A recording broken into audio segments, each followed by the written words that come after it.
La tos puede ser una condición bastante molesta, suele complicarse muy fácilmente, se nos irrita la garganta y a veces creemos que no nos podremos deshacer de ella. Es por eso que te tenemos el remedio perfecto, solo aplastando una banana y añadiendo 2 ingredientes. Durante la época de invierno esta puede ser la peor estación si eres alguien que es muy propenso a sufrir de tos, pero ya no tendrás que preocuparte, ya que con tan solo unos cuantos pasos e ingredientes naturales tu salud se verá mejorada casi al 100%. Solo presta atención a lo que te diremos a continuación y serás capaz de eliminar el resfriado común, la gripe y hasta la bronquitis. Los ingredientes son unos 400 mililitros con agua, 2 plátanos muy maduros, 2 cucharaditas de miel cruda y muy orgánica. El modo de preparación es: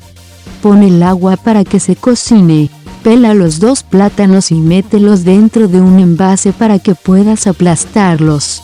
Cuando estén bien triturados, agrega el agua que ya cocinaste. Espera a que eso se asiente por algunos minutos. Por último, agrega la miel y mezcla todo para que quede bien integrado. Para que todo funcione debes tomarlo durante la mañana, pero asegúrate de que esté un poco caliente, así podrás digerirlo mejor. Ya verás cómo tu cuerpo mejora rápidamente porque el plátano aumentará tus niveles de serotonina y te hará inmune a cualquier enfermedad infecciosa que te ataque. Y como sé que te encantó este video, suscríbete ahora mismo y dale click a la campanita para que te llegue el aviso de nuevos videos en este canal.